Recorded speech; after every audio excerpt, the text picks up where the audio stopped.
तो उसमें एक मैकेनिज्म होता है उसकी सफाई का, डीसिल्टिंग का। उसमें जो मिट्टी भर जाती है, बाकी घास वगैरह आकर के भर जाता है, तो उसकी कैपेसिटी कम होती है, तो उसकी सफाई के लिए यानी इनबिल्ट व्यवस्था होती है। नेहरू जी ने पाकिस्तान के कहने पर यह शर्त स्वीकार की है कि इन बांध में जो मिट्टी आएगी, कूड़ा कचरा आएगा और बांध भर जाएगा, इसकी सफाई नहीं कर सकते, डीसिल्टिंग नहीं कर सकते हैं। बांध हमारे यहां, पानी हमारा, लेकिन निर्णय पाकिस्तान का कि आप डीसिल्टिंग नहीं कर सकते। इतना ही नहीं, जब इस बार मैं डिटेल में गया तो एक बांध तो ऐसा है कि जहां ये डीसिल्टिंग के लिए जो गेट होता है ना, उसको वेल्डिंग कर दिया गया है ताकि कोई गलती से भी खोल करके मिट्टी को निकाल ना दे। पाकिस्तान ने नेहरू जी से लिखवा लिया था कि भारत बिना पाकिस्तान की मर्जी अपने बांधों में जमा होने वाली मिट्टी साफ नहीं करेगा, डीसिल्टिंग नहीं करेगा। ये समझौता देश के खिलाफ था और बाद में नेहरू जी को भी ये गलती माननी पड़ी। इस समझौते में निरंजन दास गुलाटी करके एक सज्जन उसमें जुड़े हुए थे। उन्होंने एक किताब लिखी है। उस किताब में उन्होंने लिखा है कि फरवरी 1961 में नेहरू ने उनसे कहा था, गुलाटी, मुझे उम्मीद थी कि यह समझौता अन्य समस्याओं के समाधान का रास्ता खोलेगा, लेकिन हम वहीं हैं जहां पहले थे।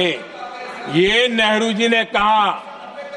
नेहरू जी केवल तत्कालिक प्रभाव देख पा रहे थे, इसलिए उन्होंने कहा कि हम वहीं के वहीं हैं, लेकिन सच्चाई ये कि इस एग्रीमेंट के कारण देश बहुत पिछड़ गया, देश बहुत पीछे चल गया और देश का बहुत नुकसान हुआ।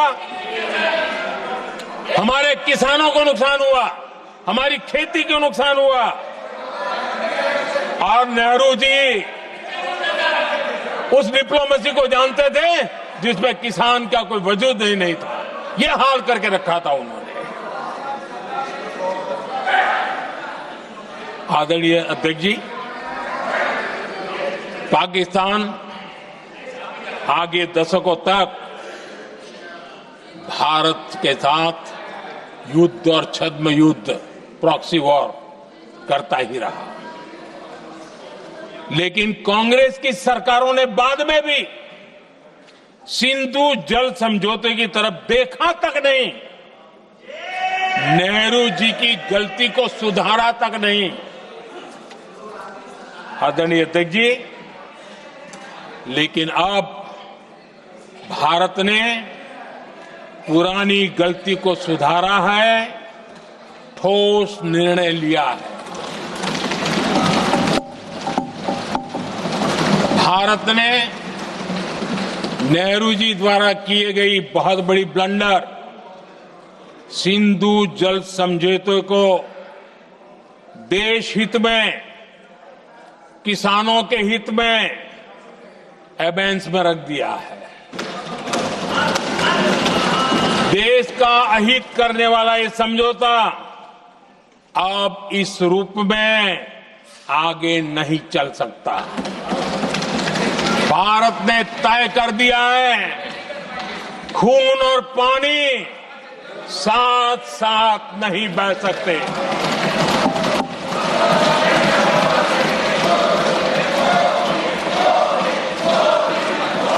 माननीय सदस्य, आप बहुत देर हो गई, आप उपनेता हैं, ये तरीका आप बैठे बैठे टोकते हैं, प्लीज, ये शोभा नहीं देता आपके लिए। बैठिए बैठिए बैठिए। आदरणीय बैठिए, शोभा नहीं देता आपका। अध्यक्ष जी, आप उपनेता हैं, अपनी मर्यादा बना के रखें। चल बैठिए। वहां बैठे साथी आतंकवाद पर लंबी लंबी बातें करते हैं। जब ये सत्ता में था, जुड़े हुए हैं। जब इनको राज करने का अवसर मिला था, तब देश का हाल क्या है, क्या रहा था, वो आज भी देश भूला नहीं है।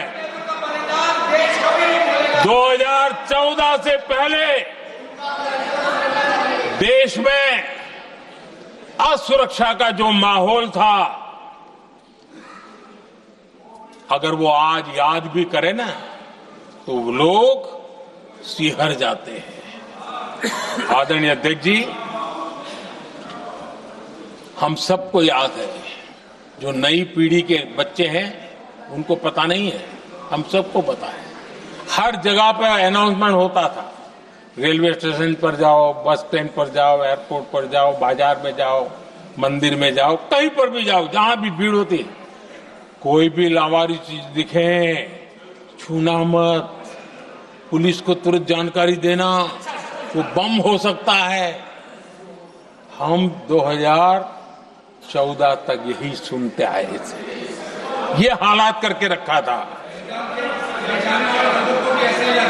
देश के कोने कोने में यही हाल था। माहौल ये था कि जैसे कदम कदम पर बम बिछे हैं और खुद को ही नागरिकों ने बचाना है, उन्होंने हाथ ऊपर कर दिए थे, अनाउंस कर दिया। आदरणीय अध्यक्ष जी, कांग्रेस की कमजोर सरकारों के कारण देश को कितनी जानें गंवानी पड़ी, हमें अपनों को खोना पड़ा।